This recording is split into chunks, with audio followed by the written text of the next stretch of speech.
Buenos días a todos. Transmitimos desde Buenos Aires, Argentina, 12 horas. Nos queremos presentar, somos un grupo de anestesiólogos del Hospital Garrahan y lo que vamos a presentar a propósito de un caso es nuestra metodología de trabajo o lo que día a día con esfuerzo estamos haciendo ante la lucha de esta pandemia del COVID-19. Es muy importante. Nosotros, si bien vamos a hablar nosotros cuatro, somos, como dice, somos los eslabones de esta gran cadena, porque hay mucha gente atrás de otra. Obviamente me voy a olvidar de nombrar, pero todo esto lo fuimos gestando cuando recién se empezó a hablar de la pandemia, cómo se simuló en quirófano, cómo se trabajó con estos incómodos equipos que vamos a hablar, cómo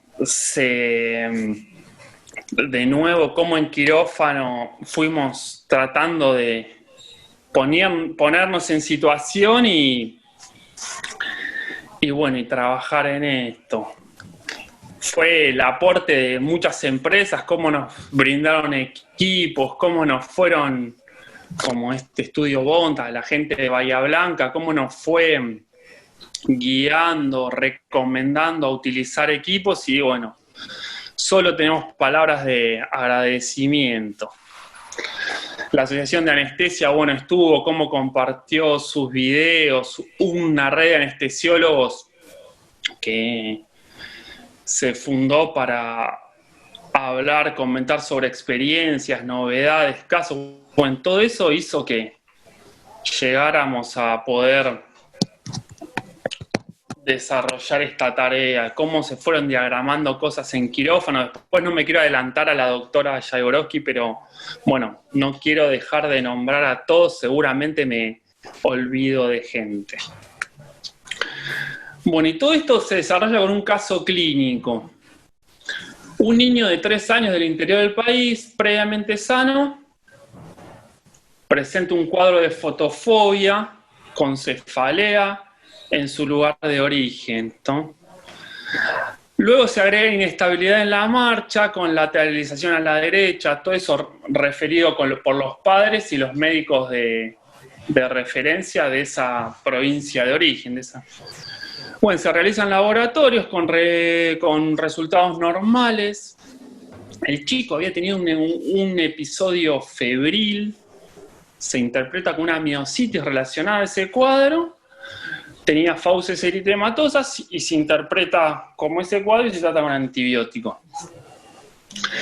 Y es importante hacer un parate en eso, después lo vamos a desarrollar, pero bueno, no era un cuadro tan relevante hasta que comienzan vómitos agregados, la familia sigue averiguando, sigue haciendo consultas sobre el contexto, hasta que se realiza, dado que el cuadro iba evolucionando de una manera rápida, se realiza una tomografía y se ve una imagen expansiva en fosa posterior con hidrocefalia. Obviamente en su lugar de origen se interpreta como una imagen expansiva en fosa posterior, se trata y se pide derivación a un centro de mayor complejidad. El paciente ingresa al hospital en un vuelo sanitario y acá es lo que me quiero hacer un pequeño parate. ¿Por qué? Porque estos cuadros, lo que es el COVID y cómo fue algo muy, muy dinámico en cuanto a las normas que se tomaban. En ese momento el paciente, si bien tenía ese episodio febril en el cual los padres se podría hacer, lo relativizaron algo, dado el cuadro, el chico fue evolucionando de una manera muy aguda hasta que se le hace el diagnóstico. El paciente provenía de una zona que epidemiológicamente no era significativa. En esa provincia no habían casos de COVID, entonces cuando se hace el ingreso, los médicos que lo reciben en el hospital no lo tratan como algo relevante. Ese episodio febril quedó enmascarado en un cuadro de un cuadro neurológico muy severo que había que tratar. Era un paciente que se estaba enclavando. Entonces, se forma con un grupo interdisciplinario entre médicos de clínica, infectóloga, lo que es gente de quirófano, lo que llega a la conclusión sí que era necesario activar el protocolo COVID. Entonces se programa lo que es la estrategia y la logística del tratamiento. Todo bajo protocolo de COVID. Y lo que vamos a ir viendo que eso es mucho trabajo, una coordinación importante de varios integrantes. Entonces lo que se lleva es a realizar una resonancia, que ese paciente luego sea trasladado a quirófano, que se realice la cirugía y después sea trasladado a terapia intensiva. Todo esto, que parece simple, dado el contexto, es bastante, se puede decir, no sé si es engorrosa la palabra, pero merece planificarlo, entrenarlo para tener un buen resultado. Bueno, ahora acaba de hablar el doctor Luciano Ronconi, que junto a la doctora Karen Lozano fueron los que estudiaron en esa parte de lo que fue todo este. Muy bien, Juli, muchas gracias por la presentación. En el resonador recibimos el pacientito que ya venía, digamos, desde la sala, esperando para poder hacerse la imagen y posteriormente a eso hacer el traslado a quirófano. Dentro del resonador, la verdad que bajo protocolo se manejó desde el ingreso hacia el egreso del mismo. El paciente llegó con barbijo, se le colocó un camisolín, digamos, dentro del resonador. Y bueno, luego con la madre, con la protección necesaria, los dos anestesiólogos con nivel de protección 3, ingresamos con el paciente al resonador. Dentro del resonador, el paciente tenía un acceso venoso periférico y dentro del mismo preoxigenamos y hicimos una inducción de secuencia rápida.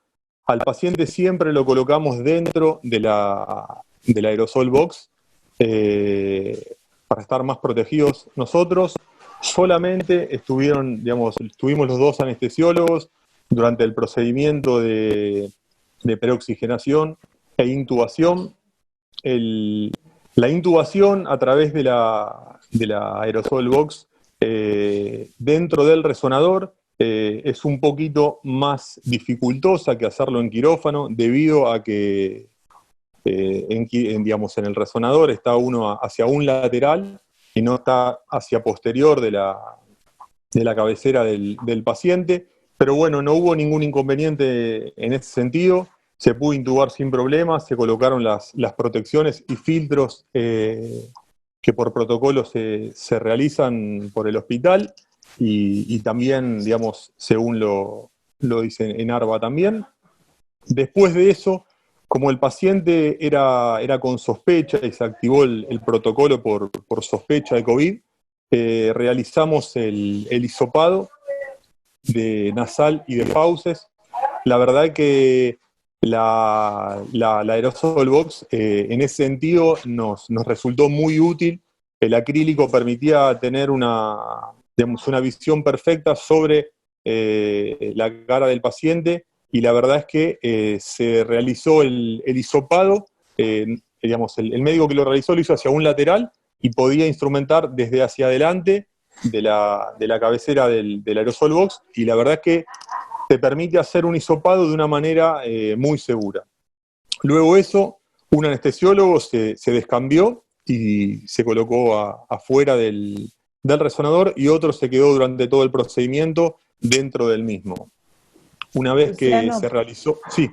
permitime hacerte una aclaración o una intervención, si se quiere, porque pareciera que nosotros estábamos cuidándonos del paciente específicamente por el antecedente, pero cabe aclarar, y quería decirlo, pasa que no tenía habilitado el micrófono antes cuando Juli estaba hablando, que desde que comenzó la circulación comunitaria en nuestra ciudad, esto fue ya alrededor del 20 y algo de marzo, nosotros en el hospital comenzamos a tener protección o utilizar protección de nivel 3 con todos los pacientes que van a ser anestesiados. Entonces, si bien con este paciente se activó un protocolo especial que incluye no solo la terapia anestésica, sino el traslado y la adquisición de determinadas pautas por determinados sectores y con determinado protocolo dentro del quirófano, para nosotros tratar este paciente desde la anestesia lo hicimos igual que como venimos tratando otros pacientes, porque estamos utilizando nivel de protección específico para todos los pacientes en el quirófano desde hace ya bastante tiempo. Bien, perfecto, Lore.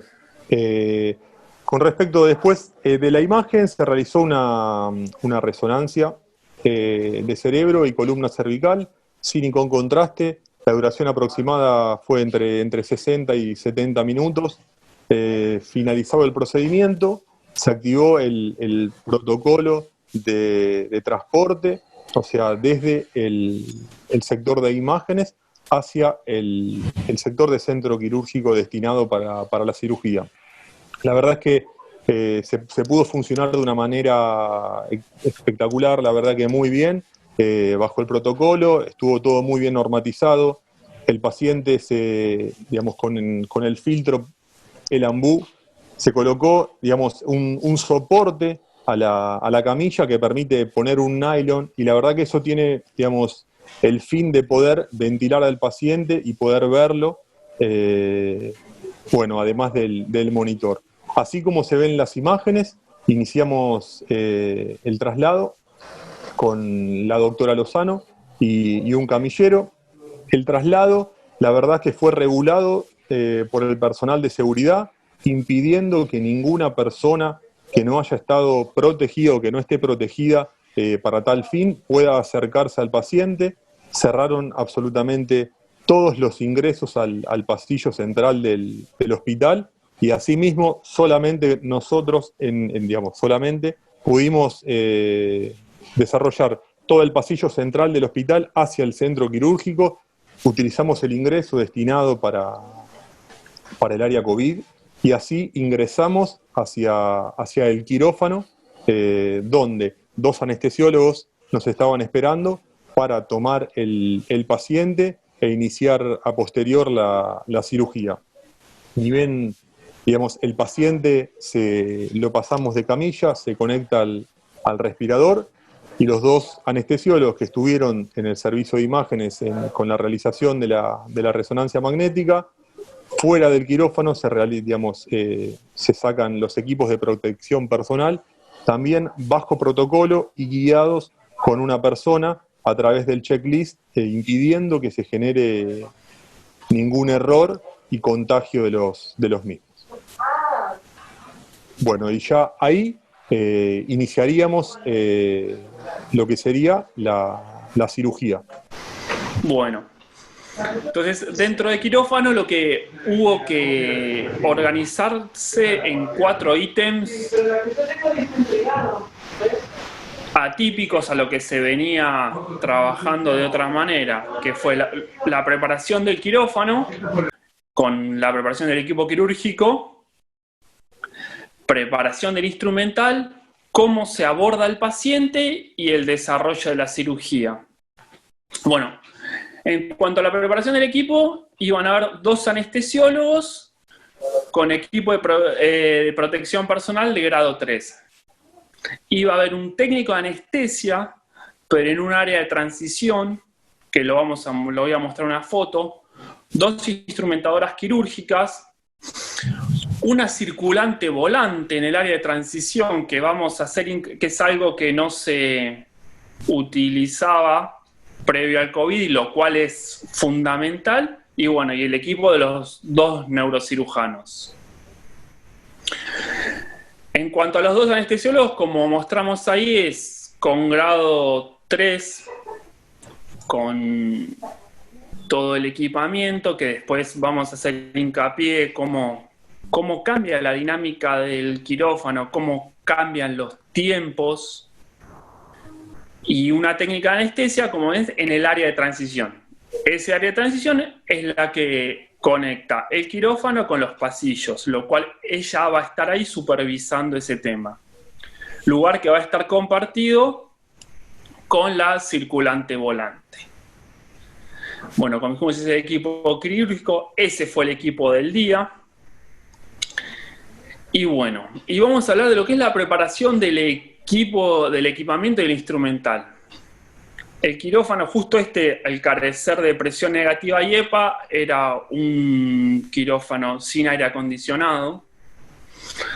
La mesa de anestesia iba a estar protegida con nylon. Ahí voy a mostrar una imagen, que lo cual son pequeños detalles, pero una mesa cubierta con nylon cambia la modalidad de trabajo. El tema cómo uno quiere mover perillas, cómo quiere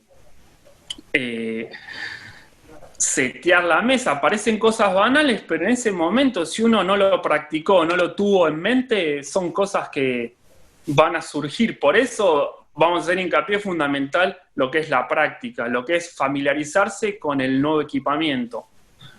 Las bombas de infusión y todas las drogas necesarias, o lo que uno sospecha que se puede llegar a utilizar de manera urgente, por así decirlo, tiene que estar dentro del quirófano. Ecografía que nos puede ayudar para canalizaciones, dispositivos de vía aérea, etcétera, tiene que estar todo preparado. Fundamental tener un buen checklist para no olvidarse de nada. Y un carro de drogas secundario fuera de quirófano. También son las drogas que uno no utilizaría de urgencia, pero bueno, mediante el circulante volante y el técnico se pueda acceder a ellas. Estas son fotos de cómo se fue preparando, cómo están las mesas de anestesia protegidas, esos nylon que vuelvo a decir que parece que no molestan, hay que familiarizarse. El tema de el carro de drogas en la zona anexa o en el pasillo en el cual tiene que haber alguien para que acceda. Recuerden, los anestesiólogos designados a estas cirugías no van a poder salir bajo ningún punto, van a tener que estar ahí en todo momento, por más que sean 2. Por eso es fundamental que va a hacer hincapié el doctor Micoli, hidratarse, porque cambian la modalidad de la cirugía. Y cómo, en cuanto abordamos al paciente, ¿cómo se hizo? Al ser 2 anestesiólogos, iba a haber un anestesiólogo asignado a la vía aérea y el otro iba a estar encargado lo que sea manejos vasculares, lo que sea ese tipo de detalles. Acá el doctor Micoli nos puede decir cómo fue el desarrollo. Junto con Julián nos tocó compartir el intraquirúrgico, resaltar nuevamente algo que dijo Lorena y lo que comentó Julián con respecto a familiarizarse y lo que resaltó la doctora Lorena Yaigorowski con respecto a que desde que comenzó la circulación comunitaria empezamos a trabajar como si todos los pacientes fuesen casos sospechosos o confirmados. Las recomendaciones con respecto al nuevo funcionamiento y logística de un quirófano, la verdad que son bastante distintas, por los cuales se recomienda estar familiarizado tanto con la fase previa de la preparación de quirófano como trabajar y desenvolverse con los equipos de protección personal de nivel 3.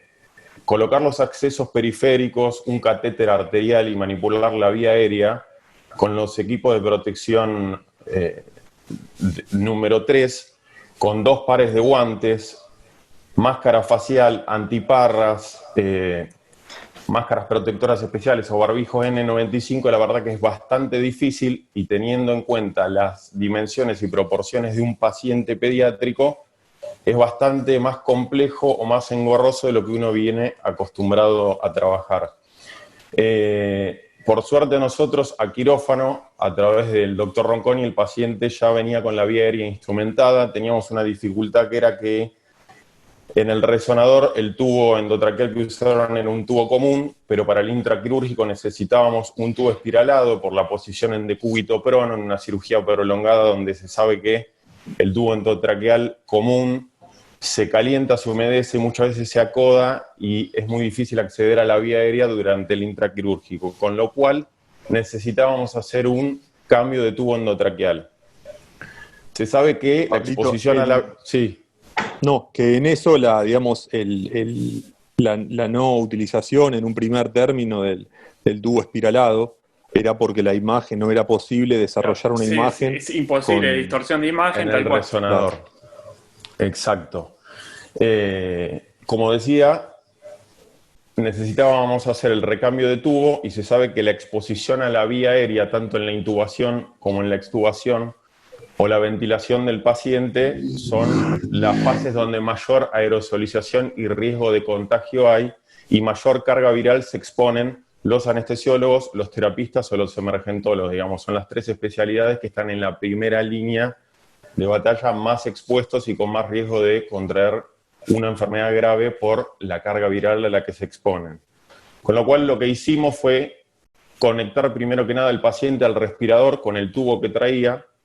El anestesiólogo que lo conectó tenía un tercer par de guantes que luego descartó, y junto con el doctor Cirone colocamos los accesos periféricos y el catéter arterial. Luego de eso me tocó manipular la vía aérea con el aerosol box, y el doctor Cirone me iba pasando todos los materiales que ya teníamos preparados previamente. En este caso, un laringoscopio común. Si bien las guías recomiendan utilizar el videolaringoscopio, no es mandatorio, sino una recomendación si uno lo tiene a mano. En ese momento y en ese horario no teníamos el laringoscopio, el videolaringoscopio, con lo cual procedimos con un laringoscopio común. Por otro lado, necesitábamos un intercambiador de tubo y un tubo espiralado, y las fijaciones del tubo ya cortados y preparados, porque en el momento de manipular la vía aérea, ponerse a cortar la cinta con los guantes es muy dificultoso. Mi experiencia personal, la realidad es que es bastante incómodo trabajar con el equipo de protección, y justo la doctora Jaigorowski ayer nos mostraba otra variante de las aerosol box, justo la que usamos ese día, es más bien cuadrado rectangular, entonces donde uno accede con los brazos y realiza la visualización de la vía aérea, en algún punto uno tiene que andar bajando o subiendo la vista porque aparece un punto ciego en donde se unirían, digamos, las aristas del aerosol box. Pablo, te voy a interrumpir un segundito para hacer hincapié en esto, que yo creo que es súper importante porque son cosas que uno desestima al momento de preparar el quirófano. Hasta los detalles más insignificantes que parecen cuando uno trabajaba previamente o antes todos los días de una manera, se modifican y cambian. Lo que vos bien dijiste acerca de, por ejemplo, los elementos para fijar el tubo, sean esparadrapos, telas adhesivas, tensoplast o lo que uno esté acostumbrado a utilizar, todo es doblemente difícil al momento de tener que hacerlo con 2 pares de guantes. Con un par de guantes y ni les cuento si el segundo par de guantes es un par de guantes de un tamaño que es inadecuado, que es a veces la realidad que uno vive en el quirófano, donde las manoplas que hay no son de los tamaños de la mano que uno necesita utilizar. Con lo cual, tener todo preparado de antemano es fundamental. Haberlo ensayado o simulado previamente también lo es. Y la otra cosa que no es un detalle menor, cuando uno tiene que hacer, por ejemplo, una maniobra tan desafiante como intercambiar un tubo endotraqueal, recordar, volver a relajar al paciente y que la sedación del paciente esté perfectamente ajustado para que en el momento que se realice el intercambio no haya ni reflejos, ni tos, ni movimientos, ni ningún movimiento del paciente que haga que se exponga aún más el riesgo con aerosolización en ese momento. Sí, hay que hacer hincapié en esos momentos cruciales en los intercambios de tubo, en los reposicionamientos. El plano del paciente es fundamental. Sí, para protocolizarse de una manera estratégica, los momentos críticos serían la conexión y desconexión del paciente de la vía aérea, donde por ahí uno se olvida si venía ventilándolo manualmente con un ambú o con la máquina. En el caso de la máquina, ponerla en modo de espera, clampear el tubo y cuando se va a manipular la vía aérea, de nuevo, recién ahí activar todo para minimizar la posibilidad de aerosolización. Perdón. Sí, ahí tenemos después tenemos adosado un enlace de que es de la Asociación de Anestesia de Buenos Aires. Es una muy buena representación ahí. Todos los que quieran chequearlo, está muy bien lo que es, entre otros videos, ¿no? Pero el de lo que es transporte, conexión y desconexión está... por eso es lo que hay que ensayarlo, hay que practicarlo y para cuando llegue sí, lo más importante, yo creo que en eso es el tema de como decía el doctor Micoli, o sea, en la vía aérea centralizarse mucho, pero no perder de vista el resto del paciente, porque previo, digamos, a la intubación puede haber aerosolizado y la zona esa estar contaminada. Entonces, no hay que dejar, digamos, de prestar atención al resto del paciente. Por eso es que a veces se hace todo más complicado, o hay que ser más metódico en las cosas como para no cometer errores. Y algo, por último, a destacar es lo siguiente: el anestesiólogo que va a manipular la vía aérea dentro del aerosol box se recomienda que tenga un tercer par de guantes en el momento que realiza la laringoscopía, realiza la intubación endotraqueal, infla el manguito de neumotaponamiento que está recomendado en estos casos porque sella mejor la vía aérea y disminuye la posibilidad de aerosolización. Una vez que conecta al respirador y el anestesiólogo que lo estaba asistiendo pone en funcionamiento la máquina, el anestesiólogo con las manos dentro del aerosol box se quita el tercer par de guantes dentro del aerosol box y todo luego se descarta y queda nuevamente con 2 pares de guantes para seguir funcionando dentro de quirófano. Y bueno, y voy a hablar de lo que fueron los eventos intraquirúrgicos, porque como ya nos adelantamos, la verdad que todo era distinto y había incomodidad, como dijimos, incomodidad por parte del equipo de anestesia de chequear todo, chequear decúbitos, chequear sondas, fijar el tubo, fijar, todo eso fue engorroso. Como dijimos, el manejo de la vía aérea, sobre todo en pacientes pequeños, y algo que fue notorio, que nos lo comentaba el equipo de cirugía, es la dificultad de ellos para trabajar. Lo mismo, ellos comentaban que la precisión es distinta, la visión es distinta. Como pudieron ver en las imágenes, era un tumor importante, friable, el cual, por la posición, por todo, costaba realizar una buena hemostasia. Eso, bueno, ocasiona un sangrado que a veces distinto en condiciones normales, por así decirlo. Por eso es importante, como dijimos, el auxiliar que esté primero atento a todos los movimientos. Como dijimos, ese tercer asistente ayuda en cuanto a la dinámica, hace sugerencias a los movimientos, porque son cirugías largas, son procedimientos largos en el cual uno se desconcentra, se cansa, entonces es fundamental alguien que te guíe, alguien que tenga conocimiento de quirófano para cómo desenvolverse. Una cosa que ocurrió, como había dicho, el tema de la aclimatación del quirófano. Por momentos el paciente pasa a ser de levemente hipotérmico a normotérmico y empieza a aumentar la temperatura. Nosotros notamos que la temperatura aumentaba más allá del paracetamol que utilizamos, de la dipirona que usamos, seguía levantando hasta que el paciente llegó a ser febril, creo, Pablo, no recuerdo, 38 grados o algo más. 38,5 llegó la temperatura. 38,5, entonces tener que recurrir a medidas como pedir hielo, entonces todo eso es como para ponernos en contexto de cómo cambia, que en otras circunstancias otro trabajaría de otra manera, cómo fue cambiando y cómo uno tiene que sobre la marcha actuar. Perdón, Julián, que interrumpa. Una cosa que quería aclarar y me olvidé, es que cuando uno en el intraquirúrgico se plantea, el paciente va a tener enfrente y sabe, en el caso de un tumor de fosa posterior, una neurocirugía, que es una cirugía prolongada y que hay que extremar los cuidados de todo el personal que va a estar dentro del quirófano y los auxiliares fuera del quirófano, todo el equipo quirúrgico, instrumentadoras, enfermería, cirujanos y anestesiólogos deben ir al baño, alimentarse e hidratarse, porque probablemente no puedan salir de quirófano por las próximas 10 horas.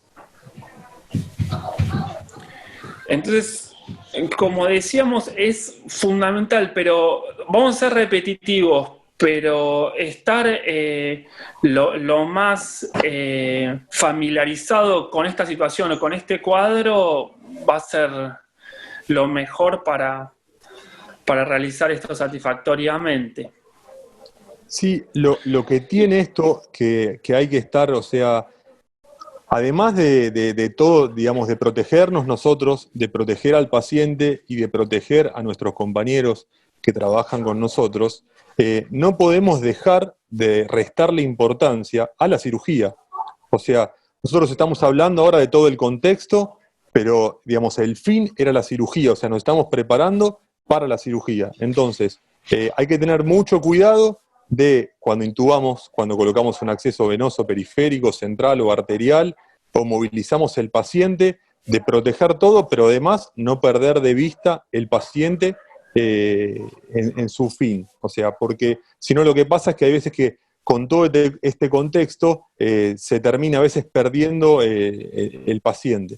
Y no, o sea, no hay que dejarlo del centro de todo. O sea, claro, hablando del COVID, foco, más la cirugía, o sea, porque la verdad es que el chico, el problema en serio es que tenía un tumor de fosa posterior que le estaba generando una hipertensión endocraniana y tenían que operarlo de urgencia.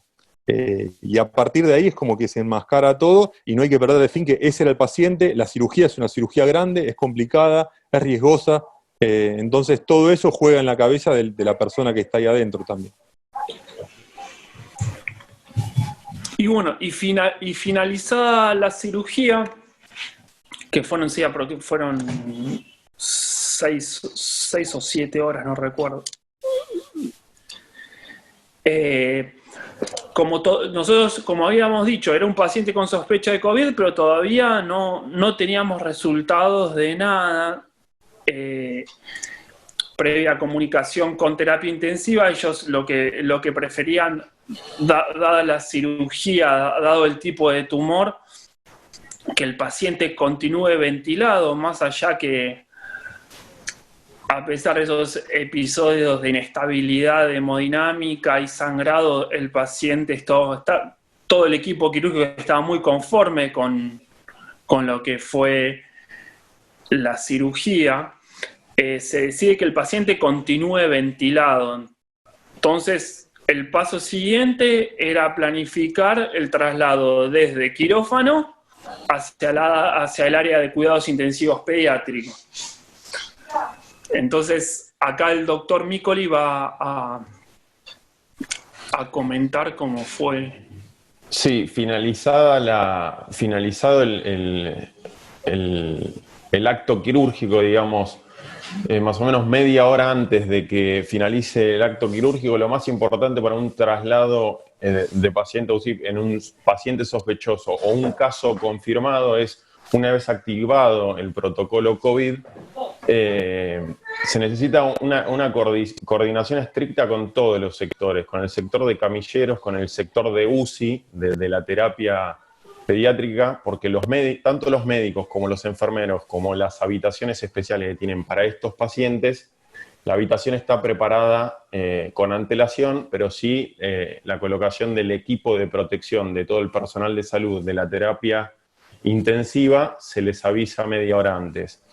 Por otro lado, el camillero, quien es el que va a trasladar el paciente, también se coloca el equipo de protección y han sido capacitados todos los camilleros cuando comenzó a protocolizarse este funcionamiento en el hospital, porque no solo para este acto quirúrgico, sino que comparten el área de quirófano y periféricos, por eso hay que extremar las medidas de cuidado para no diseminar el virus.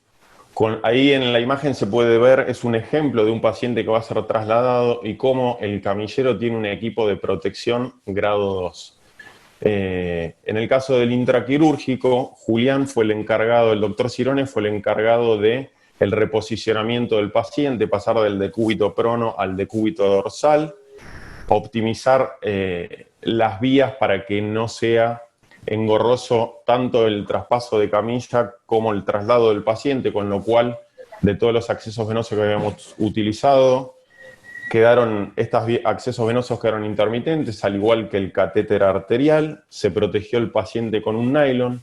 En mi caso me descambié, me quité el equipo de protección grado 3 en una antesala de quirófano con una circulante que fue capacitada por el equipo de infectología y de profilaxis de infecciones, y de alguna manera está tutorizando, si bien comenzamos a ensayar ya desde el 27 de marzo de qué manera cambiarse correctamente, está tutorizando que lo hagamos de manera correcta y lo asiste a uno para cambiarse. Una vez que me quité lo utilizado en el intraquirúrgico dentro de quirófano, salí del quirófano y me dieron un nuevo equipo, y esperando al paciente en la camilla que habían traído para el traslado. El doctor Julián realizó el traspaso del paciente con el tubo endotraqueal clampeado y fue conectado el ambú con un filtro para el traslado del paciente. Como hizo hincapié antes la doctora Jaigorowski, se volvió a realizar relajación neuromuscular del paciente, hipnosis y analgesia para que durante el traslado no haya ningún reflejo ni que el paciente esté fuera de plano, que se sabe que aumenta muchísimo el riesgo de aerosolización. En este caso, el hecho de que el paciente vaya intubado y con la vía aérea protegida y sellada por el manguito de neumotaponamiento, genera menos aerosolización que si uno llevara a un paciente infectado pero extubado, que de alguna forma realiza, la exhalación del paciente es hacia el exterior. Una vez que el paciente llega a la terapia intensiva, todo el equipo de terapia intensiva está esperando al paciente y está protocolizado nuevamente el traspaso de cama, el clampeo del tubo y la forma que enfermeros o terapistas manipulan la vía aérea, conectan al respirador, quién activa el respirador para que empiece a funcionar, quiénes colocan los monitores y quién de alguna manera va a asistir a esos médicos y enfermeros que tienen que retirarse de la habitación. También está protocolizado en el sector de terapia intensiva de qué forma uno se cambia y se descambia para nuevamente no ser un vehículo que traslada el virus en todo el hospital. Bueno, y la evolución posquirúrgica del paciente, afortunadamente el paciente evoluciona bien, se extuba el día posterior y actualmente continúa en recuperación sin complicaciones. Cuando finalizada la cirugía, 1 hora aproximadamente después del traslado a terapia, se confirma el diagnóstico de COVID positivo y todo el servicio de vigilancia epidemiológica empieza con el estudio de este paciente, ya que, como había dicho, el paciente provenía de un área que hasta el momento, cosa que no es ahora en la actualidad, provenía de una región libre de coronavirus. Bueno, a modo de resumen, voy a indicar algunas pautas con las que estamos trabajando y con las cuales desarrollamos un protocolo. Ese protocolo nos basamos en las recomendaciones dictadas por nuestras sociedades, por las federaciones y por sociedades internacionales que todo el mundo conoce, todo el mundo ha leído, por demás en todos estos días y a lo largo de toda esta, desde el comienzo de la pandemia. Pueden ser, las recomendaciones que uno utiliza deben ser ayornadas a cada institución, pero pueden ser las que han dictado otras sociedades. Y obviamente fue hecho gracias al aporte de todos mis compañeros, desde todo punto de vista, desde lo logístico, desde lo académico, desde lo informativo, desde lo colaborativo, en comprar elementos, en conseguir elementos, en practicar, en simular, con lo cual este es un trabajo de todos los compañeros de nuestro servicio. La próxima, Juli. Lo más importante para poder desarrollar un protocolo es tener en mente que los pacientes pediátricos portan la enfermedad, si bien la mayoría de los casos de los pacientes pediátricos tienen síntomas leves o son asintomáticos. Lo que sí hacen es contagiar la enfermedad más allá de que no tengan síntomas. Con lo cual, lo importante es dividir el protocolo en varias partes. La primera es la evaluación del paciente y la preparación para atender a ese paciente. La segunda parte es la preparación del quirófano y cómo nos vamos a proteger personalmente. Todas estas son las partes que tiene nuestro protocolo de trabajo. La tercera es qué consideraciones voy a tomar específicamente para la anestesia de ese paciente o de cada paciente en particular. Luego voy a ver de qué forma voy a cursar el postoperatorio y voy a trasladar al paciente, si es que tengo que trasladarlo hacia algún lado, que seguramente será al sector de internación o al área de cuidados posanestésicos o al área de cuidado intensivo. Finalmente, ¿hay algún apartado especial o algunas consideraciones especiales para todo lo que es anestesia fuera de quirófano? Y por último, y como punto remarcado, extra y muy importante, es cómo quitarse el equipo de protección personal, ya que en todos lados está descrito que es el momento en que más errores y accidentes se cometen al momento de contagiarse el personal de salud cuando se retira el equipo de protección personal. Lo primero que voy a hacer es evaluar al paciente para saber con qué me voy a encontrar, desde todo punto de vista, ya sea desde lo epidemiológico, sea desde lo médico, desde lo clínico, sea desde indicarle al paciente que tiene que utilizar un barbijo quirúrgico, tanto él como el acompañante, para el ingreso al quirófano.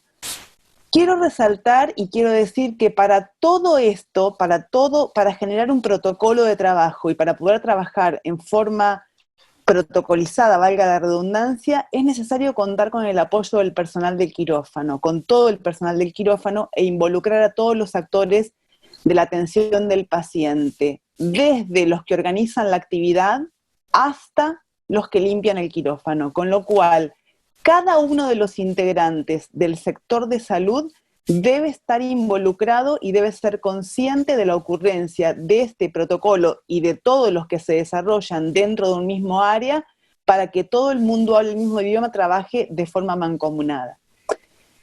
Para que el paciente venga con barbijo al área quirúrgica debe haber una norma que lo indique y debe haber alguien que se ocupe de comprar esos barbijos o de encargar al personal que ingresa al paciente que le coloque un barbijo si es que no lo trajo.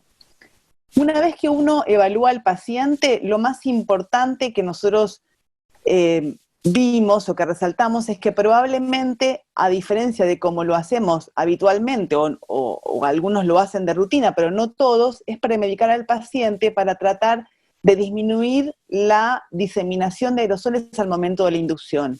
Ya sea para colocar una vía venosa y que al paciente le permita la colocación de la vía venosa y hacer la inducción intravenosa, como sería de preferencia si uno va a hacer una anestesia general, o facilitar la inducción inhalatoria y que el paciente no llore y no se encuentre desconfortable al momento de hacerla. De esa forma se evita mayor diseminación de aerosoles al momento de hacer la inducción. Si uno deseara dejar al paciente ventilando espontáneamente con una cánula nasal, debiera dejarle el barbijo quirúrgico colocado. Lo siguiente es preparar el área quirúrgica. Preparar el área quirúrgica implica que ya no va a haber en el quirófano la cantidad de elementos con los que trabajamos habitualmente, sino solo los elementos con los que vamos a trabajar.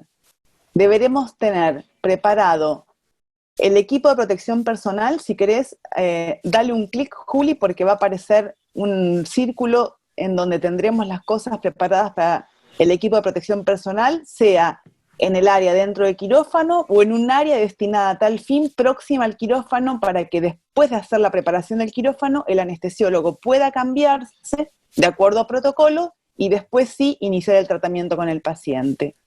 Si hacemos otro clic más, vamos a ver que tenemos una mesa en donde dispondremos el material que vamos a utilizar durante la anestesia. Y así como dijo Julián, debemos tener dentro del quirófano todo lo necesario para llevar adelante nuestra anestesia. Y por otro lado, una mesa en donde depositaremos los elementos de la vía aérea.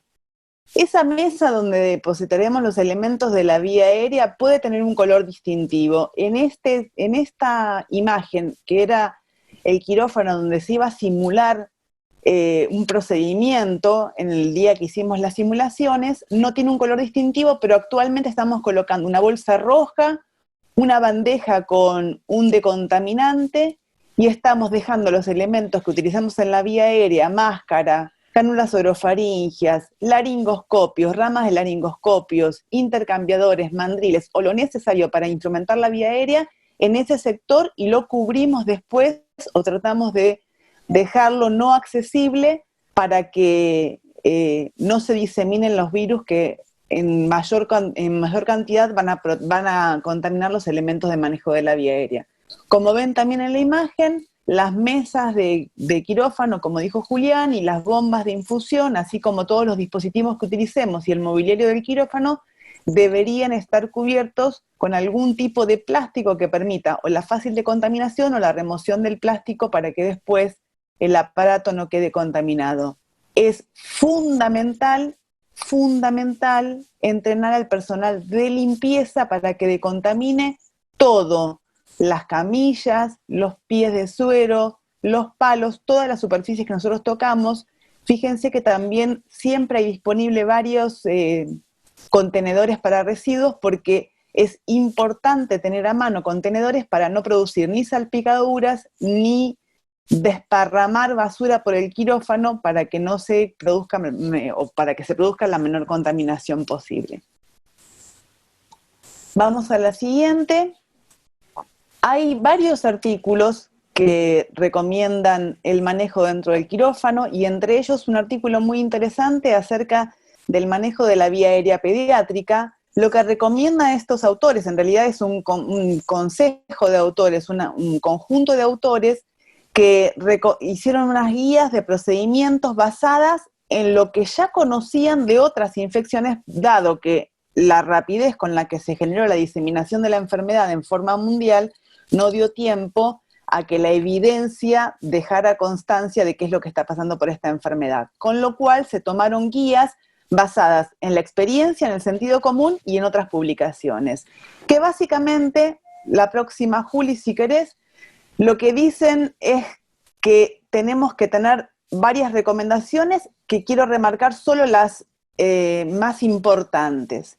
Siempre que se pueda, en un paciente se recomienda la anestesia regional. De esa forma no se manipula la vía aérea, no se generan aerosoles o se genera la menor cantidad de aerosoles, el paciente permanece con el barbijo quirúrgico colocado, y si uno tiene que colocar una cánula nasal o una bigotera, la coloca con un flujo bien bajito de oxígeno por debajo del barbijo. Si uno tiene que recurrir a la anestesia general, debe evitar la ventilación a presión positiva, con lo cual se recomienda la intubación de secuencia rápida que todos conocemos. Sí, utilizar tubos con neumotaponamiento, y si bien hay una recomendación de evitar dispositivos supraglóticos, no es una prohibición. Si se necesita utilizar un dispositivo supraglótico, se deben utilizar dispositivos de generación elevada que tengan un buen sello con la vía aérea y con el tamaño adecuado para impedir la mayor cantidad de fugas. La siguiente, si uno necesita inducir la anestesia por vía inhalatoria, puede colocar plástico o interponer plástico, y vean que también lo que se hace que esto ya lo saben todos seguramente, es interponer filtros de alta eficiencia entre el paciente o la máscara y el codo, que después puede dejarse o no para disminuir el espacio muerto, y colocar tanto el corrugado como la línea de muestreo de capnografía por detrás del filtro. Si querés darle un clic. Estamos utilizando también dispositivos para aspiración cerrada, sobre todo en pacientes que sabemos que van a necesitar aspiración, en cirugía cardíaca, en cirugía torácica y en cirugías prolongadas, en donde la aspiración del tubo endotraqueal por ahí es una técnica frecuente para impedir desconexiones y aspiraciones y sacadas de sonda que pueden generar contaminación excesiva. Por otro lado, también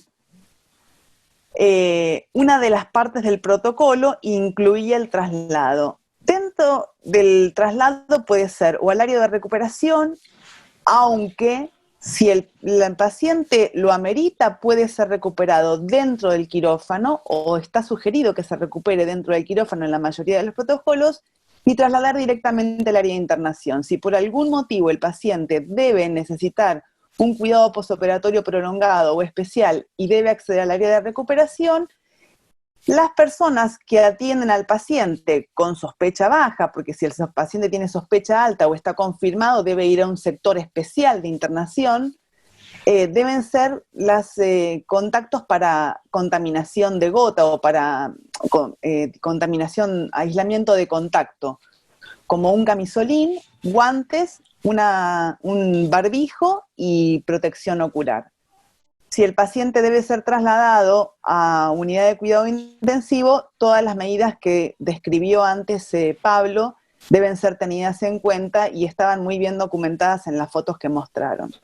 También se elaboró en el hospital un protocolo de traslado del paciente que, fíjense, si querés darle un clic más, el protocolo de traslado lo que intentó es optimizar el traslado intraoperatorio para promover la seguridad tanto del paciente como del equipo de salud y de los espacios institucionales y adecuar todos los recursos disponibles del hospital y no malgastarlos o gastar lo menos que se pueda, pero que implique seguridad para todo el mundo.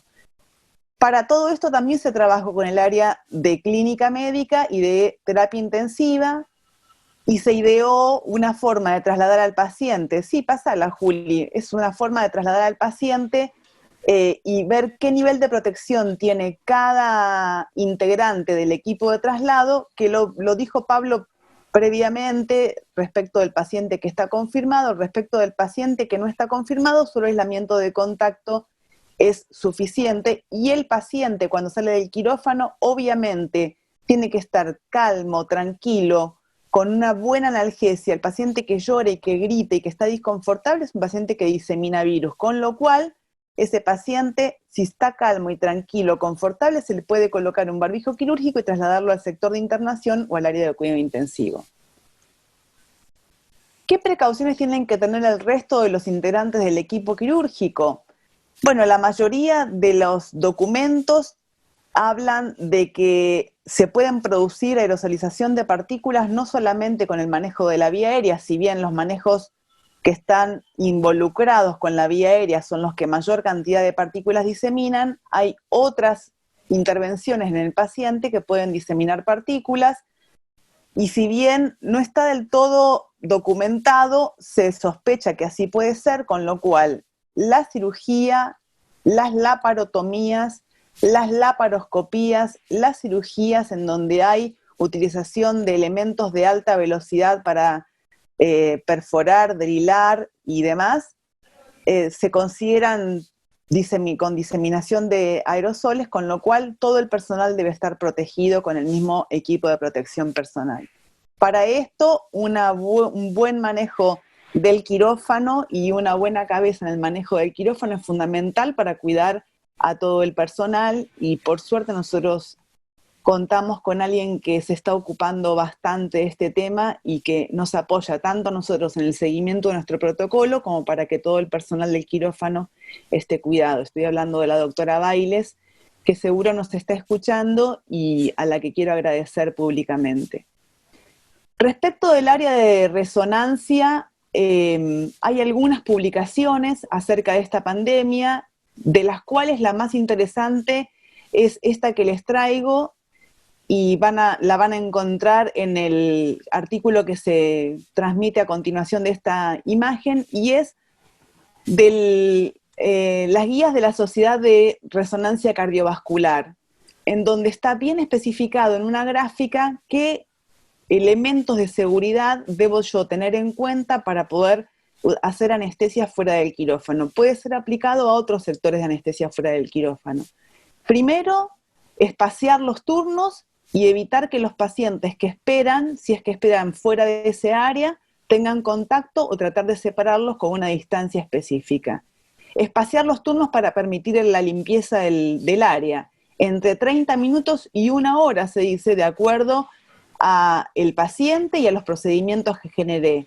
Adecuar la higiene tanto del personal como del sector y todos los elementos disponibles para el sector.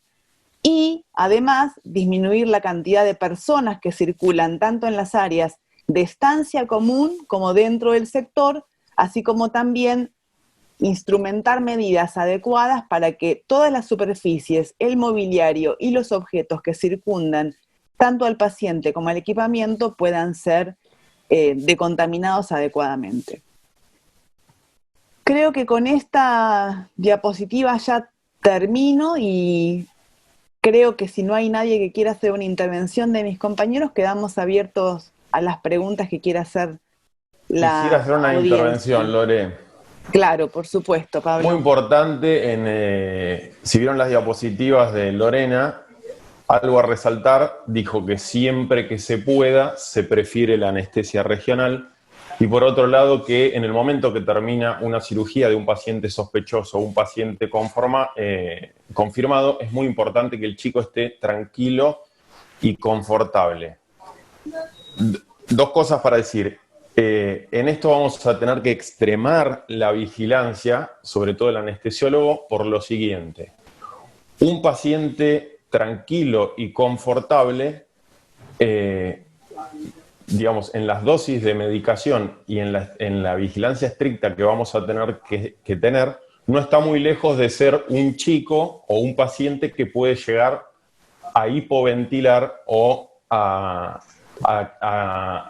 hipoventilar, y que tengamos a deprimirse, exactamente, y que tengamos que manipular la vía aérea. Con lo cual va a ser de suma importancia la vigilancia estricta del anestesiólogo, porque si uno se programaba para que el chico salga tranquilo y confortable y el chico se deprime, si probablemente ya nos hayamos quitado el material de protección y va a haber que socorrer a ese chico en la urgencia y probablemente no estemos protegidos. Esto se traslada a lo mismo que, si bien siempre se va a preferir la anestesia regional, casualmente ayer con el doctor Cirone realizamos una cirugía traumatológica, una amputación, la realizamos todo con anestesia regional, con bloqueo periférico. La paciente fue premedicada en la inducción anestésica, se canalizó una vía periférica, luego se realizaron 2 bloqueos periféricos bajo sedación, y luego se monitorizó toda la cirugía con índice bioespectral, la sedación que realizamos con el paciente. Y la anestesia regional que se va a utilizar en pediatría, en cuanto a los bloqueos periféricos hablando, ya no, si se utiliza solo anestesia regional periférica más sedación, las dosis van a ser anestésicas y no analgésicas. Eso es lo que quería aportar. Bueno, y como dijo Lorena, dejamos un canal abierto, estamos para... Sí, voy a responder una pregunta del doctor Carlos Pinto, que dice: algunas bibliografías sugieren anestesia endovenosa en vez de anestesia inhalatoria. ¿Se puede hacer inhalatoria? Bueno, mi respuesta es que sí, doctor, se puede hacer anestesia inhalatoria. De hecho, lo hacemos cuando el paciente no tiene una vía periférica colocada, o es un paciente demasiado pequeño para colocar una vía periférica despierto o con sedación solamente. Hacemos anestesia inhalatoria, y de hecho mantenemos o podemos mantener el paciente con anestesia inhalatoria.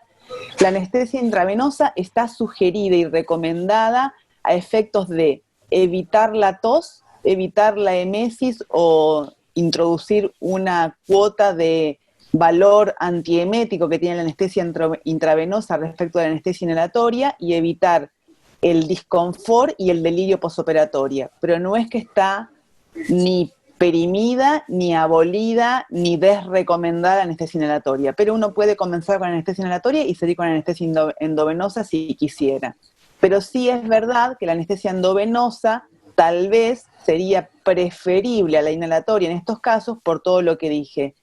Menor incidencia de náuseas y vómitos, mayor confort posoperatorio, menor índice de delirio posoperatorio, siempre y cuando obviamente la analgesia esté correcta y adecuadamente planificada.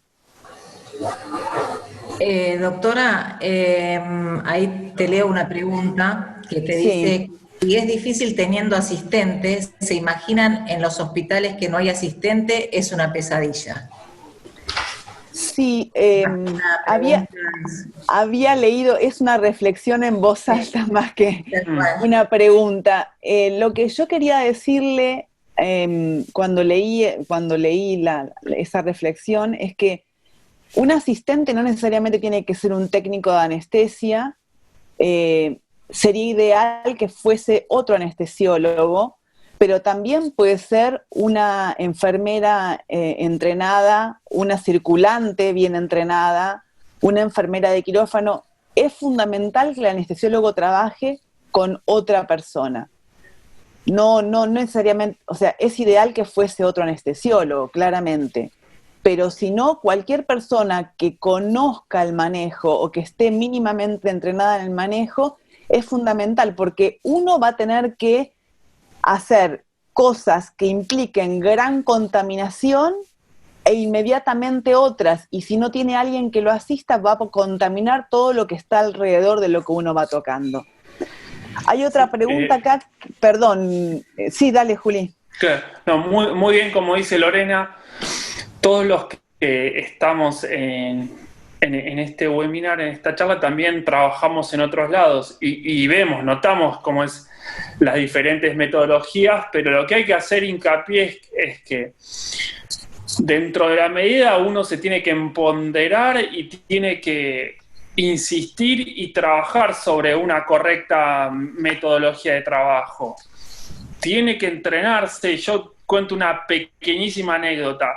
Semana anterior a esta cirugía estuve en una escoliosis en un paciente muy pequeño también, era una reoperación que tratamos de hacerlo con protocolo COVID. ¿Por qué dije tratamos? Porque en el momento uno empezaba a notar la incomodidad de los elementos, elegir elementos adecuados. Por eso es fundamental lo que es la mentalización y cómo trabajar de la manera mejor posible. Yo entiendo cuando pueden decir, sí, ustedes cuentan con una infraestructura y una capacitación que no hay en todos lados, sí, ni hablar. Pero también trabajamos en lugares donde tuvimos que nosotros llevarlo del hospital y llevar lo que uno pudo prepararse para realizar el trabajo lo más adecuadamente posible. Entonces, quería hacer esa reflexión también.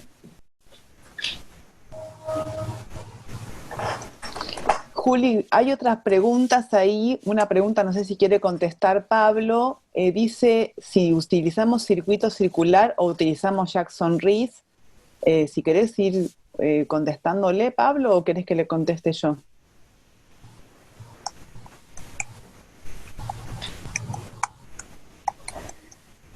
No tiene el micrófono. Tenés el micrófono deshabilitado. Pablo. Contesta, Lore. Yo lo que iba a decir que la recomendación es si existe circuito circular mejor y si no un Mapleson tipo C. Sí, nosotros la verdad es que hace rato que no utilizamos, por lo menos mis compañeros más jóvenes y yo hace rato que no utilizamos, bueno, la mayoría, que no utilizamos circuitos abiertos o semiabiertos. No es que no se puedan utilizar, sí uno tiene que tener la precaución de colocar o interponer siempre un filtro entre el paciente y la línea de muestreo y el circuito, sea el circular o sea el lineal. Y obviamente si uno utiliza un circuito lineal, lo tiene que mandar a decontaminar o esterilizar una vez que lo utiliza, porque ese circuito ya está contaminado. Nosotros los circulares los descartamos con cada paciente, así como el filtro. Está recomendado descartar también la línea de muestreo, de capnografía, que si bien no está contaminada por dentro, es un elemento difícil de contaminar por fuera. Nosotros en el hospital descartamos con cada paciente. En otras instituciones las limpiamos, las tapamos, las sumergimos y las volvemos a reutilizar porque no siempre se consiguen. Hay otra pregunta que dice si utilizamos algún medicamento para disminuir o evitar la tos al momento de la extubación. Yo voy a decir lo que yo hago y cada uno de mis compañeros podrá decir lo que hace. Yo habitualmente utilizo lidocaína a dosis de 1 a 1.5 miligramos por kilo. Sí, que fue lo que utilizamos. Exacto. En los periodos críticos también. Y también se puede utilizar una infusión de dexmedetomidina o clonidina al momento previo a la extubación, o si uno viene utilizando dexmedetomidina durante la cirugía, continuarla para el postoperatorio, o también está recomendado utilizar opioides como remifentanilo o fentanilo para disminuir, o sea, obviamente administrado en dosis muy, muy bajas para disminuir la tos y los reflejos al momento de la extubación. Eso te iba a decir, Lore, yo particularmente los extubo a los pacientes con remifentanilo en infusión continua en dosis de 0,07 gamma kilo minuto. Dosis muy bajas donde está asegurado el paciente no tiene impacto doloroso en la vía aérea, no tiene reflejo tussígeno. Los extubo con esas dosis y no corre riesgo de depresión posterior. Nosotros, ¿cómo fue la dinámica de esta cirugía? Nosotros ya sabíamos previamente que el paciente iba a quedar intubado, entonces decidimos utilizar, por ejemplo, prescindir de remifentanilo, utilizamos sevoflurano, utilizamos fentanilo en dosis altas y usamos una infusión de dexmedetomidina, aprovechando. Era un tumor muy grande, aprovechando la neuroprotección de la dexmedeto, entonces sirvió. También utilizamos, relajación muscular, utilizamos rocuronio en este caso, utilizamos lidocaína, como dijo Lorena, dosis de 1 miligramo kilo en el momento de esos momentos críticos que dijimos, entonces eso fue. Y creo que vi una pregunta que me preguntaban sobre las descompensaciones, y sí, como se pudo precisar en la imagen, era un tumor importante. Por momentos, dada la incomodidad del paciente, habían episodios de taquicardias severas, y eso hacía que haya la dinámica de siempre que hay con neurocirujanos, hasta cuándo se puede seguir, hasta cuándo hay que tratar ese tumor o resecar ese tumor, y cuándo conviene ser más conservador y como dijimos... Acá voy a leer un mensaje que está, como dije, la doctora Bailes está conectada y nos está escuchando. No sé si te mandé un mensaje, Patricia, a ver si se le puede permitir. Ahí le estoy preguntando a Eugenia, a ver si... bueno, igual ella está escribiendo un mensaje que dice: la epidemiología hecha con mucha conciencia y la decisión del testeo las 24 horas previas, eso es verdad. Ella ha encarado un programa de testeos preoperatorios para todos los pacientes que vienen al centro quirúrgico, que está empezando a llevarse a cabo, y lo estamos haciendo con conciencia epidemiológica y aparte para proteger al personal, que nos da un poco de margen. Si bien uno sabe que a pesar de los testeos uno debe seguir con medidas de protección, sobre todo en situaciones en donde se aerosoliza más, que es en los momentos de intubación, extubación, aspiración y demás, el paciente negativo nos da un poco de tranquilidad al momento del resto, sí, de la atención del paciente. Y obviamente ella dice, y es una cosa que me gustaría volver a remarcar que la comunicación entre todo el equipo, incluyendo la jefatura del centro quirúrgico, la supervisión, el área de instrumentación, las supervisiones y demás, tienen chats, y doy fe que no paran ni en la noche, porque muchas veces recibo por ahí algún mensaje de ella que por ahí me quiere avisar algo y demás, a cualquier hora de la noche. Ahí la doctora Bailes tiene habilitado el micrófono, así que si quiere... bueno, perfecto. Primero, felicitaciones a todos. Estamos acá con el doctor Baroni, con el doctor Gamba, equipo estable acá de todos los días en la programación del SECU, no solamente desde el punto de vista logístico, somos médicos, somos profesionales, cada uno con su rol, y lo que hacemos es analizar los pacientes en conjunto, con anestesia, con instrumentación, con supervisión. Gamba está a cargo de lo que es el proceso de preadmisión, es un clínico, pero es un clínico con mucha experiencia, con conciencia. Y Eduardo y yo somos cirujanos, él traumatólogo, yo cirujana general, pero estamos analizando cada paciente de cada especialidad, ingresando a los ateneos de oncología, a los ateneos de cirugía. Nos ha vuelto, la medicina ha cambiado para nosotros, tomando con mucha conciencia cada paciente que se programa, a pesar de que la programación debe ser restringida porque es para proteger a todos. Estamos operando como 100 pacientes programados casi por semana, o sea que no es tan restringida, pero analizamos cada paciente. Y eso es un mensaje que le quiero dar a todos, o sea, que traten de compartir esto. Este paciente que presentaron se salvó de toda una cosa que hubiera sido desastrosa, porque el doctor Gamba lo reinterroga, el paciente viene por la tarde, mandamos un mensaje a las 11 de la noche, y a las 8 menos cuarto lo reinterroga y encuentra fiebre una semana antes, y para ese momento fiebre una semana antes no era indicación de testear, y sin embargo se activó todo, se testeó, y yo no sé si él quiere decir algo, pero además de felicitarlos, de estar orgullosos de tenerlos como anestesiólogos y que han sido los pioneros en la protección y que en principio nos dio bronca, fueron muchas, tendríamos que hacer un lindo ateneo de cómo fueron pasando las cosas y con los insumos y todo, pero siempre defendimos que trabajaran de a dos y siempre pusimos el cuerpo para que tuvieran lo que hay que tener, además de lo que ellos consiguieron por su lado. Así que ese era mi mensaje, pero no sé si el doctor Luis Gamba quiere decirles algo, porque me parece importante la interdisciplina y la interconexión con todas las especialidades, incluido un clínico metido en el quirófano. Hola, buenas tardes a todos. Bueno, muchos de los que están ahí me conocen. Con Lorena hemos trabajado juntos en los protocolos. Como clínico en el quirófano, sí, es algo extraño para ustedes que haya un clínico dentro del quirófano, pero la verdad hemos ido creciendo de a poco en todos estos años y con mayor interrelación. No, el mensaje sería que en este momento epidemiológico que estamos viviendo uno tiene que ser tiene que estar muy alerta y principalmente alerta a los detalles. Como dijo Marcela, este paciente no tenía criterio en ese momento de hisopado, pero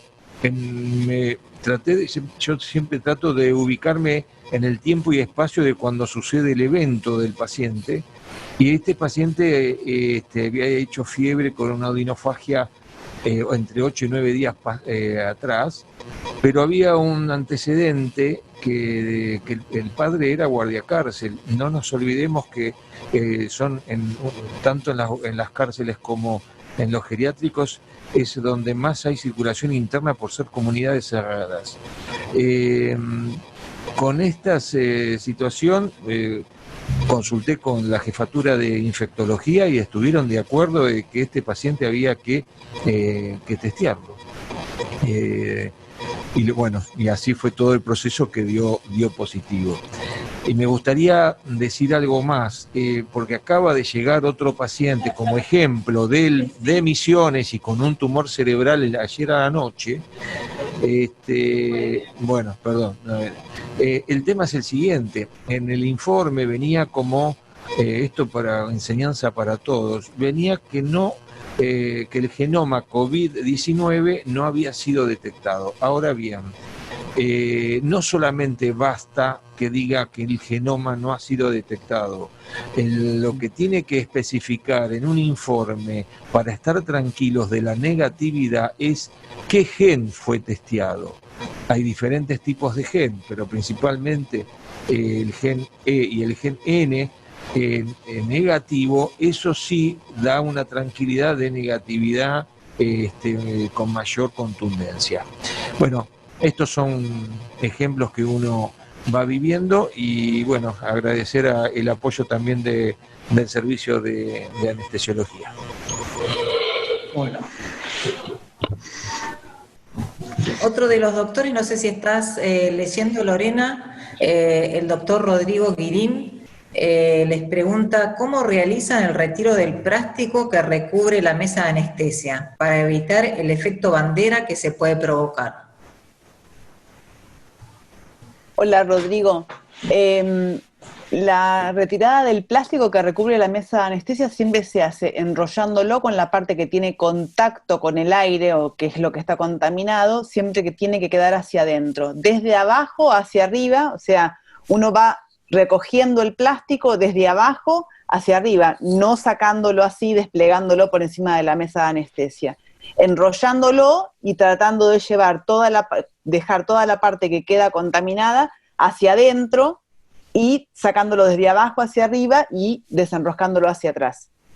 Misma técnica que se utilizaría en caso de que recubras al paciente, sea intraquirófano o para un traslado. Es exactamente la misma técnica de enrollado. Por eso los invito a ver esta compartida, esa dirección que lo trata muy bien, de la Sociedad de Anestesia de Buenos Aires, cómo es el protocolo de traslado de pacientes que hace hincapié en esa cuestión. Perdón, hay una pregunta que dice si hubo algún momento de descompensación hemodinámica durante la inducción o durante la cirugía, ya que en adultos está documentado que muchas veces hay inestabilidad hemodinámica, y hay bibliografía que habla que siempre que el paciente lo permita y de acuerdo a la cirugía que se va a realizar, se puede realizar la inducción anestésica con ketamina y atropina previo para disminuir la cantidad de secreciones, que si estamos frente a un paciente sospechoso o confirmado, que encima haya secreciones por haber realizado el bolo de ketamina para la inducción, va a dificultar aún más el acceso a la vía aérea. Pero siempre que el paciente, desde el punto de vista hemodinámico, lo permita, la inducción se puede realizar con ketamina y atropina. En el caso particular del intraquirúrgico y el posquirúrgico nuestro, no hubo descompensación hemodinámica en ningún momento. No hubo sangrado excesivo ni requerimiento de inotrópicos o vasopresores en ningún momento. Eso. No, pero cabe destacar, dado este paciente con hipertensión endocranial y no sería... Por eso, como bien dijo Pablo, ponerlo en un contexto clínico. El tema de la selección, como dijo antes también el doctor Ronconi, hay que tener en cuenta la seguridad del paciente. O sea, este paciente no sería un buen candidato. Sería un candidato. Por eso dije siempre que el paciente... Entonces, por eso hay que tener muchas cosas en cuenta. Hay una pregunta que dice, ¿cómo se hace con un paciente muy chiquitito, que es positivo sospechoso y está descontrolado llorando y no se deja ni poner el barbijo? Los pacientes menores de 2 años, en realidad es difícil que se dejen colocar un barbijo, no está indicado colocar barbijo y la recomendación en la mayoría de las normas internacionales es que el paciente permanezca en su sillita de anclaje o en su cochecito, separado del resto de los pacientes mientras espera. O, si no tiene ni sillita ni cochecito, puede estar en brazos de su madre y su madre con el barbijo colocado. Si el paciente está descontrolado llorando, primero hay que tratar de optimizar las circunstancias por el cual el paciente está descontrolado llorando. La mayoría de las veces los pacientes están descontrolados llorando o bien porque tienen un ayuno excesivo y que no debería, siempre digo lo mismo, pero es un ayuno que no debería tener. La mayoría de los pacientes, si uno les da de tomar con el tiempo indicado en las guías internacionales de ayuno, en general es poco probable que lleguen muy descontrolados, y si tiene miedo y demás, se puede hacer que la madre le dé para tomar midazolam por vía oral mezclado con algún jarabe. Habitualmente lo mezclamos con ibuprofeno, con dipirona o con algún otro tipo de jarabe que realce un poquito el sabor. ¿Dónde se lo premedica? En un área previa de quirófano, y si no tenés un área previa de quirófano porque no contás con un área de inducción, se lo puede premedicar directamente en la habitación. Y sí se hace, claro que sí, se hace, se lo premedica por vía oral. Se le da de tomar la medicación por vía oral. Hay otra pregunta que es, creo, muy importante porque es un tema de bastante controversia, que dice cuál es la recomendación respecto del uso de la laparoscopía. Capaz que si Marcela sigue conectada puede contestar ella, pero respecto de la laparoscopía, nosotros hacemos cirugía laparoscópica, hay que tomar determinado tipo de recaudas al momento de desinsuflar el paciente, ya que la desinsuflación del paciente debe hacerse con un sello de agua o con un filtro bacteriano viral conectado a la manguera para el cual se desinsufla el neumoperitoneo. Pero la verdad es que la mayoría de los artículos y la mayoría de las normativas en donde se responde a este tipo de preguntas están en la Asociación de Seguridad del Paciente Americana, cuya sigla yo puse en una de las primeras diapositivas, y dice que obviamente siendo el virus también parte de portarse en el intestino de los pacientes y diseminarse también a través de la materia fecal, que es una de las vías sospechadas de contacto, o bien por la aerosolización que se puede producir tanto con el electrocauterio y demás, se podría sospechar que hay diseminación con la laparoscopía. Pero la diseminación puede ocurrir tanto con laparoscopía como laparotomía, toracotomía, cirugía donde se abren bronquios, con lo cual nosotros no desaconsejamos el uso de la laparoscopía, simplemente hay que tener determinado tipo de recaudos y nada más. ¿Estás ahí, Marcela? Sí, en realidad hay muchas asociaciones y hay controversia. Pero eso depende también un poco de la definición del grupo. Tiene que ser hecha por el más experto lo más rápido posible, con la menor presión de insuflación abdominal y con aspiración. Y si tienen presión negativa, mejor. No tenemos presión negativa en ninguno de nuestros quirófanos acá, pero es una balanza, ¿no es cierto? No tiene que ser un procedimiento muy prolongado. Y bueno, es una balanza, porque el tema es la aerosolización mayor que hay con la salida del CO2, pero tomando esas precauciones, pienso que cada equipo quirúrgico puede discutir cada paciente. Gracias, Marcela. Adrián Ferraro nos hace una aclaración y a la vez hace una pregunta acerca de que el equipo y la máscara facial, algunas máscaras faciales son bastante pesadas, y para mantenerlas durante mucha cantidad de tiempo es una situación bastante complicada, sobre todo en cirugías muy prolongadas. Y él pregunta si se retira alguno de los componentes del equipamiento y se lo vuelve a colocarlo antes de la extubación nuevamente. Yo le voy a responder a Adrián con lo que dice nuestro protocolo. En realidad, si el paciente es confirmado, lo ideal sería no quitarse el equipo durante ningún momento del procedimiento, ya que no solamente se produce aerosolización al momento de la intubación, sino también durante los procedimientos quirúrgicos. Por otro lado, si el paciente tiene sospecha baja o tiene testeo negativo, uno puede utilizar la máscara facial al momento de la intubación, decontaminarla y retirarla y depositarla en algún lugar del quirófano del sector que esté destinado para tal fin y luego volver a colocársela. Así que sí lo podemos hacer, de hecho está en el protocolo escrito que se puede retirar la máscara y volver a colocar si el paciente tiene sospecha baja o tiene testeo negativo. ¿Alguien quiere aportar algo respecto a esta pregunta? No. Lore, que en eso, digamos, hay que tomar las mismas precauciones y estar atentos en todo sentido. O sea, si nos vamos a retirar el equipo de protección personal y nuevamente nos vamos a colocar otro equipo de protección personal, tenemos que tomar los recaudos siempre como iniciamos la cirugía. O sea, eso es lo que se hace a veces difícil cuando uno se saca los equipos y porque tiene que ir al baño en una cirugía de 8 o 10 horas y después tiene que volver, o sea, tiene que estar sumamente concentrado cuando se lo coloca y nuevamente cuando se lo saca para no contaminarse. Ese es el punto clave, o sea, no perder la concentración en ningún momento de cuando uno si quiere retirárselo porque tiene que salir por una emergencia fisiológica.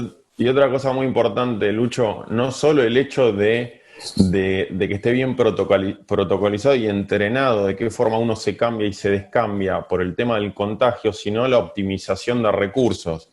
Digamos, en los países desarrollados incluso falta material de bioseguridad. Nosotros, por suerte, en el hospital trabajamos con todos los medios de protección, no nos ha faltado nada, pero digamos, un comportamiento o ya sea de cambiado que no sea realizado de forma efectiva, de alguna manera se están malgastando recursos que en algunos lugares faltan.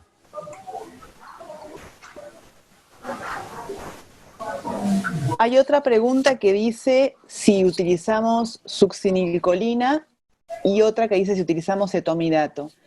Etomidato en pediatría para inducción sí uso, de hecho en el hospital no está autorizada por el vademecum del hospital, tenemos algunas ampollas que utilizamos que nos ha dejado el proveedor, pero no está autorizado para el uso, pero sí uso en pediatría, y succinilcolina no utilizamos porque no tenemos en el hospital, pero sí se puede utilizar tranquilamente. Utilizamos Rocuronium para la inducción de secuencia rápida, pero se puede utilizar. No hay, con las recomendaciones, obviamente, en los pacientes que está desaconsejado usar, no vamos a usar succinilcolina, pero sí se podría utilizar tranquilamente. ¿A partir de qué edad? La droga, sí. Claro, ¿a partir de qué edad? Supongo que Héctor pregunta acerca de la succinilcolina. En cualquier edad se puede usar succinilcolina, solo hay que tener recaudos para determinados pacientes, quemados, denervados, neuropáticos y demás. Hay otra pregunta que hace María Bevilacqua a los chicos, dice que si se cambió el tubo esperilado para el traslado y si no se lo cambió, ¿cómo se lo clampeó? ¿O qué se usó? Cuando lo desconectamos de la ventilación mecánica dentro del resonador, se clampeó el tubo y jamás se retiró el filtro. Luego lo conectamos al ambú con un flujo menor a 4 litros y ahí lo trasladamos desde el área de resonancia hacia el centro quirúrgico. Y nuevamente dentro del quirófano, cuando ingresamos, para conectarlo nuevamente a la ventilación mecánica, lo que hicimos fue clampear el tubo, no retirar el filtro y nuevamente conectarlo al circular para iniciar nuevamente la ventilación mecánica. El fin de todo esto fue porque no pudimos colocar el espiralado en el resonador por el artefacto que hace el tubo espiralado para una imagen cerebral. Si no hubiéramos... Sí, claro. Igual yo creo a lo que va la pregunta de la doctora Bevilacqua, que la saludamos. Va al tema del cambio de tubo postquirúrgico. La idea para el traslado a terapia intensiva. Claro. El tubo endotraqueal espiralado es un tubo de alta presión. Conviene cambiarlo si el paciente va a estar ventilado. La idea es que no lo cambiamos. Se sospechaba por cómo fue la dinámica. Eso fue un tema controversial de decir, lo cambiamos nosotros intraquirúrgico, o sea, que vuelva a tener un tubo no espiralado.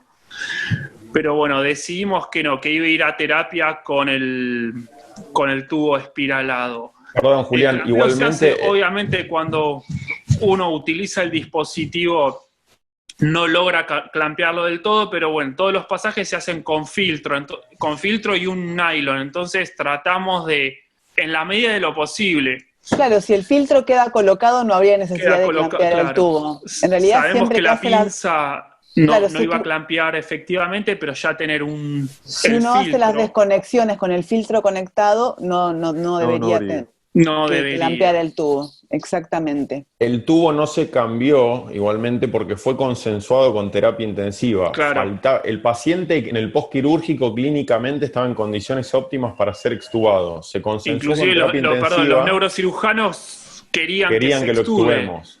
Y lo que se consensuó con terapia intensiva es que hasta que no estuviese el resultado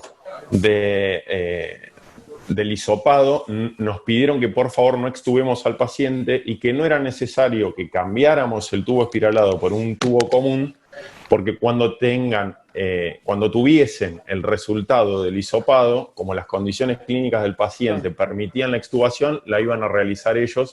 No es que el paciente iba a permanecer intubado con un tubo espiralado que ya se sabe que no está indicado por lo que dijo el doctor Cirone.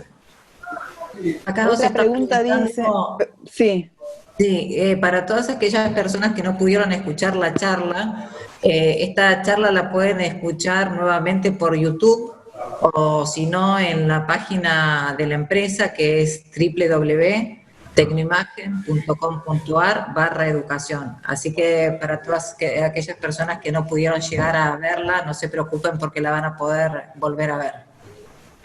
Hay otra pregunta que dice si los filtros de alta eficiencia de 0,1, ¿cada cuánto hacen los cambios o las horas de eficacia? Nosotros en el hospital cambiamos los filtros con cada paciente, tanto el de la rama expiratoria como el filtro que está próximo a la boquilla del paciente. Pero lo que podría estar indicado es cambiar el filtro de la rama de la boquilla del paciente o el que está próximo al paciente con cada paciente, así como el circular, y el de la rama expiratoria permanecer toda la jornada de trabajo.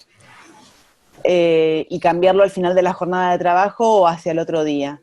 Y después Graciela Koch, hola Graciela, que debe estar en Mendoza, la saludamos y dice que si hacemos solo urgencias o también cirugías selectivas necesarias, y seguramente Marcela Bailes te contestó esa pregunta. Estamos haciendo alrededor de 100 cirugías semanales, más todo lo que hay en periféricos, así que no se hacen solo urgencias, se hacen algunos procedimientos que no pueden diferirse y algunas cirugías selectivas necesarias también. La verdad es que estamos trabajando un poco más de lo que debiera estar trabajando, pero lo estamos haciendo con mucha conciencia y con muchas ganas también, y porque nos sentimos cuidados y protegidos, tanto por toda la gente que está coordinando la actividad, la coordinadora de anestesia, las coordinadoras de anestesia y los coordinadores del centro quirúrgico también. Bueno, si no tienen más preguntas,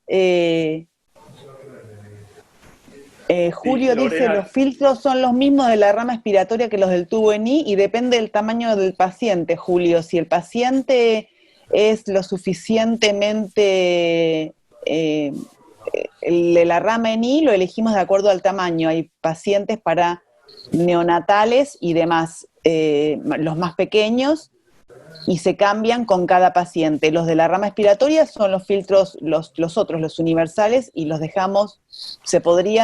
cambiamos con cada paciente también, pero se podrían dejar toda la jornada de trabajo. No sé si contesté tu pregunta. Bueno, y Lorena, te liberamos, tenés un webinar para Perú, así que... Sí, perdón, pero los despido a todos. Muchas gracias. Felicito a mis 4 compañeros, a Karen Lozano, a Pablo Micoli, a Julián Cirone y a Luciano Ronconi, que hicieron este caso, que estuvieron perfectos en todo, en la anestesia en el resonador, en el traslado y en la anestesia en el quirófano, y bueno, y espero que sigamos trabajando de esta forma porque estamos muy contentos de hacerlo así. Hasta luego y muchas gracias a todos. Chao, Lore, nos vemos. Bueno, a ver. No sé si alguno tiene alguna otra pregunta que ven por ahí, pero creo que en líneas generales contestaron todas. ¿Les quedó algo pendiente? Julián. Nosotros ya tenemos finalizada la presentación. Bueno, y esta es una buena medida para que estén en contacto con nosotros. Cualquier duda, consulta, sugerencia, estamos a la disponibilidad y bueno, yo creo que entre todos... ¿Alguna dirección donde los puedan ubicar para cualquier consulta? Sí, ahí vamos a presentar en... Hay una que es argarrahan@gmail.com. Ahí se pueden comunicar con nosotros para lo que necesiten. Bueno, creo que en líneas generales se respondieron todas las preguntas. Como le había dicho antes, para todas aquellas personas que pudieron llegar por el tema de la cuestión horaria, es un horario complicado desde el mediodía para la mayoría de los doctores o para algunos, la pueden ver por YouTube y también, si no, en el canal que tiene la empresa, en la parte de educación. Y bueno, de manera personal quería agradecerles obviamente a todos ustedes por este tiempo que nos dedicaron y bueno, por hacer todo lo que están haciendo y llevarlo un poco también a la comunidad médica para ver también cómo se pueden desenvolver en sus tareas y bueno, el aporte que hicieron creo que es realmente muy importante.